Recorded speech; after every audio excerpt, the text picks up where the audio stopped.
Shao यी जी चैन के साथ जाओ हाउस आती है तो शूलिंग उसे देख कहती है कि तुम्हारी हिम्मत कैसे हुई यहाँ आने की। तो शाओ यी कहती है कि मुझे जी चैन यहाँ लेकर आया है मिस्टर जाओ से मिलवाने के लिए।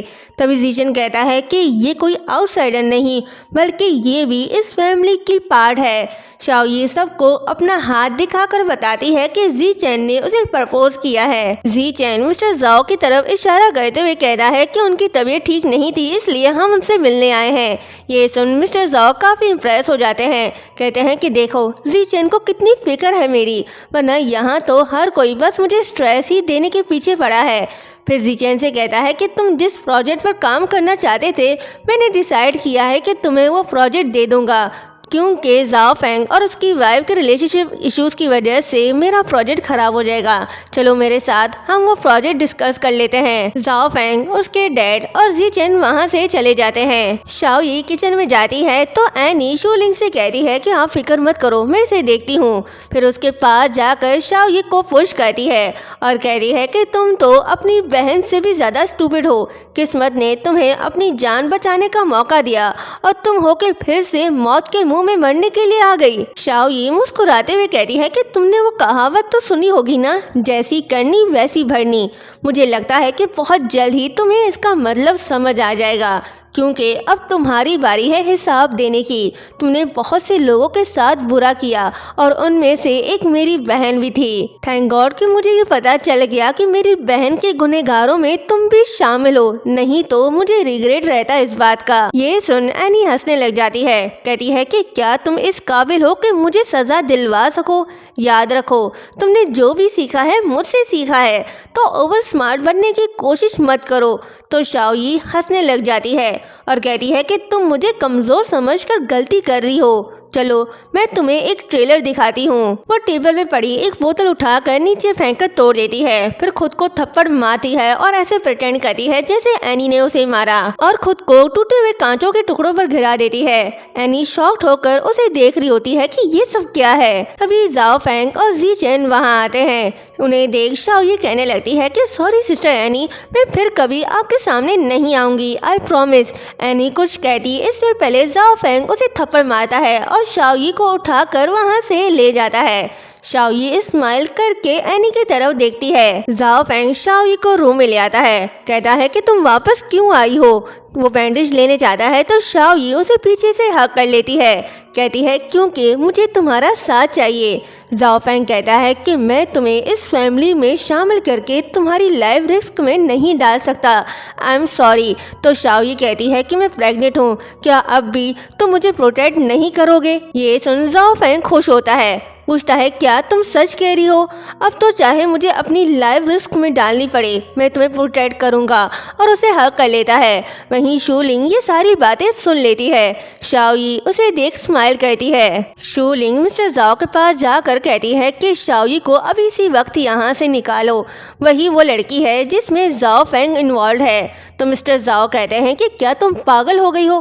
पहले तुमने एनी पर इल्ज़ाम लगाया और अब शाओ यी पर लगा रही हो, जबकि तुम अच्छे से जानती हो कि वो जी चैन की फियांसे है, तो वो जाओ में इंटरेस्ट क्यों लेगी? शूलिंग कहती है कि नहीं, इस बार बात सिर्फ इल्जाम की नहीं, वो प्रेग्नेंट है और वो बच्चा किसी और का नहीं जाओ फेंग का है। ये सुन मिस्टर जाओ शॉक्ड होकर पूछते हैं कि तुमने जो कहा वो सच है?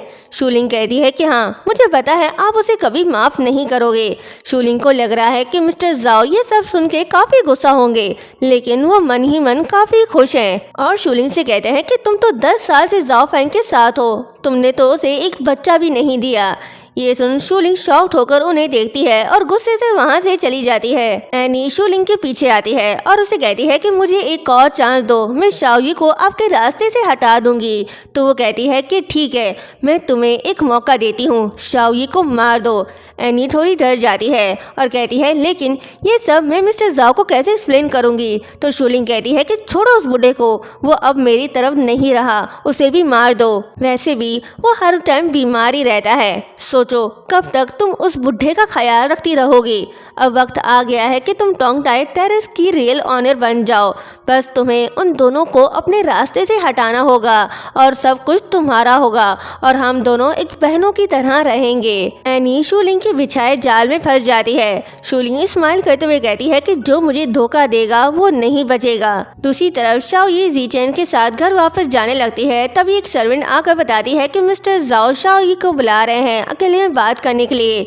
शाओयी ज़ीचेन से कहती है कि मेरी फिक्र मत करो, मैं बात सुनकर आती हूँ और उनसे मिलने के लिए जाने लगती है। तभी एनी के लोग आकर उसे किडनैप करके ले जाते हैं। ज़ीचेन को शक होता है, वो मिस्टर ज़ाओ के पास जाकर उनसे शाओयी के बारे में पूछता है तो मिस्टर ज़ाओ समझ जाते हैं कि ये शूलिंग का काम है।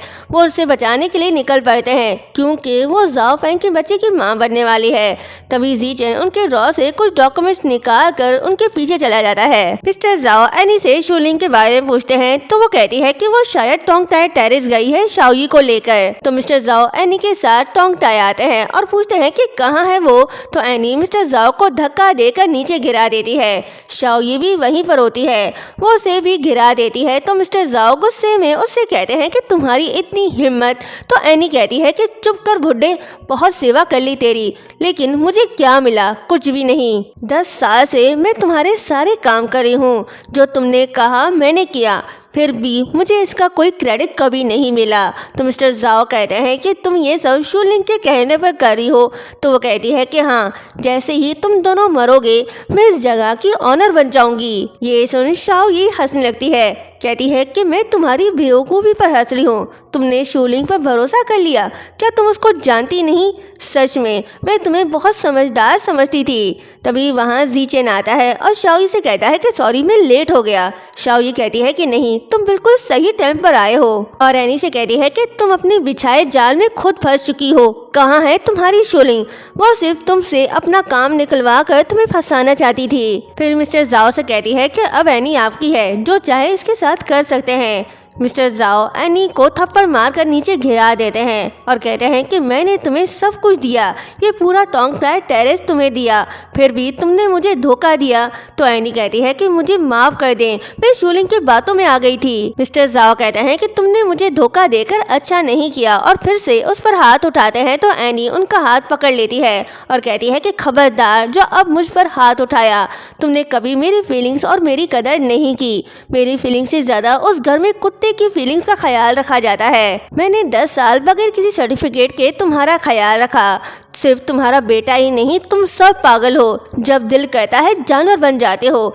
ये सुन मिस्टर ज़ाओ गुस्से से पागल हो जाते हैं, कहते हैं कि मैं तुम्हें अभी बताता हूँ कि मैं इंसान हूँ या जानवर। एनी शाओयी से कहती है कि तुम्हें क्या लगता है ये ज़ीचेन बहुत अच्छा है? इस फैमिली के सारे पर्सन जानवर हैं, जब गुस्से में आते हैं तो पागल हो जाते हैं। तो शाओयी कहती है कि मुझे सब पता है, लेकिन शायद तुम इन्हें सही से नहीं जानती। तभी शूलिंग की बातों में आ गई। तो एनी हंसते हुए कहती है कि तुम्हारी किस्मत अच्छी थी, नहीं तो अब तक तुम भी अपनी बहन की तरह ऊपर पहुंच चुकी होती। ये बोलकर वो उसे थप्पड़ मारने लगती है, लेकिन ज़ीचेन उसका हाथ पकड़कर रोक लेता है और शाओयी से कहता है कि चलो यहाँ से।